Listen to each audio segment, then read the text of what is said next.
வணக்கம் ஃப்ரெண்ட்ஸ், இப்போ நம்ம எங்கே போய்கிட்டு இருக்கோம் அப்படின்னு பார்த்தீங்கன்னா கோயம்புத்தூர்லேருந்து கொடிவேரி அணை அப்படின்னு ஒரு இடம் இருக்குங்க. போகிற வழியில் தான் இந்த கொய்யாக்காலாம் எவ்வளோ அழகாக கட் பண்ணி வச்சுருக்காங்க. ஃபஸ்ட்டு நமக்கு சாப்பாடு தானே முக்கியம் அப்படிங்கிறது மாதிரி ஃபஸ்ட்டு போகிற வழியிலேயே இது போல் இயற்கை உணவுகளை வாங்கி சாப்பிட்டுக்கிட்டு அப்படியே இந்த சுற்றி பார்த்துட்டு அடுத்ததா எட்ரா வண்டி அப்படிங்கிறது மாதிரி கிளம்பி போய்கிட்டு இருந்தோம்.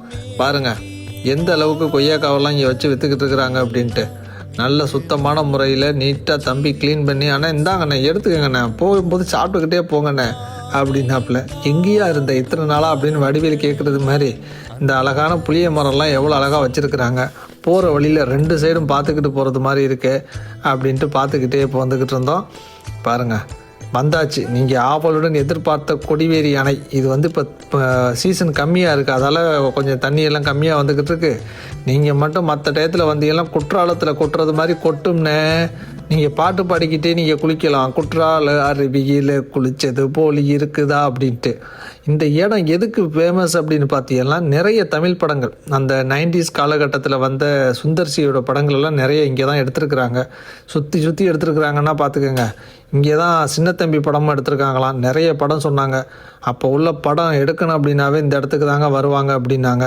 பரவாயில்லையா அப்படின்ட்டு சுற்றி பார்த்துட்டீங்க. பாருங்கள் ஆறு எவ்வளோ அழகாக தண்ணி போய்கிட்டு இருக்குதுன்னு. செம்ம ஜாலியாக இருக்குது பார்க்குறதுக்கு. அவ்வளோ ஜாலியாக அப்படியே பார்த்துக்கிட்டு ஒவ்வொரு இடமா சுற்றிக்கிட்டு வந்துக்கிட்டே இருந்தோம். பாருங்கள் எப்படி இருக்குதுன்னு. அதுக்கப்புறம் சொன்னாங்க, அண்ணே உங்களை நாங்கள் முதல் மரியாதை படத்தில் வர்ற சிவாஜி கணேசன் மாதிரி இந்த இடத்துல போட்டில் அழைச்சிட்டு போய் சுற்றி காமிக்கிட்டுருப்பாங்க, இதான் இப்போ இதானையா அப்படின்னு. ஆமாங்க இதாங்க பரிசல், வாங்க போகலாம் அப்படின்னாங்க. பார்த்தா அதில் வச்சுட்டு சுற்றி காமிச்சிட்டு நல்லா இருக்கியா அது அப்படின்னா. அதுக்கப்புறம் இங்கே இருந்துக்கிட்டே, அண்ணே இதுக்கு பக்கத்துலேயே மீன் போட்டு உங்களுக்கு வறுத்து சுட கொடுப்பாங்க, சாப்பிட்டுட்டு போகலாம்னே அப்படின்னாங்க. ஆஹா என்ன அருமையாக சொல்கிறாருயா அப்படின்னு நினச்சிக்கிட்டு அடுத்ததை எங்கே அந்த இடத்த சொல்லுங்கள் அப்படின்னு சொல்லிட்டு பக்குன்னு அந்த இடத்துக்கு போய் உட்காந்து அங்கேயும் சாப்பிட்டுட்டு அப்படியே அந்த டூரை வந்து ஜாலியாக முடிச்சுட்டு திரும்பி கோயம்புத்தூருக்கே வருவோம் அப்படின்னு பார்த்தோம். அண்ணே அதுக்குள்ளே போயிடாதீங்க, இங்கேருந்து நீங்கள் போனீங்கன்னா பக்கத்தில் தானே பண்ணாரியம்மன் கோயில் இருக்குது, அங்கேயும் போங்கண்ணே, செமையாக இருக்கும் பார்க்குறதுக்கு, கோயில் போயிட்டு வாங்க அப்படின்னாங்க.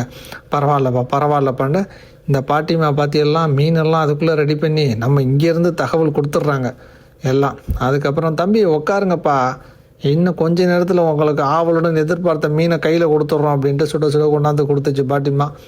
அப்படியே மீனெல்லாம் அந்த பக்கத்துலேயே பிடிக்கிறாங்க ஆற்றுல. அப்படியே சாப்பிட்டுட்டு இந்த இயற்கை காட்சிகளெல்லாம் ரசிச்சுட்டு அப்படியே வந்துக்கிட்டு இருந்தோம். இது போல் வீடியோக்கள் உங்களுக்கு வேணும்னா மறக்காமல் லைக் ஷேர் பண்ணுங்கள். நன்றி, வணக்கம்.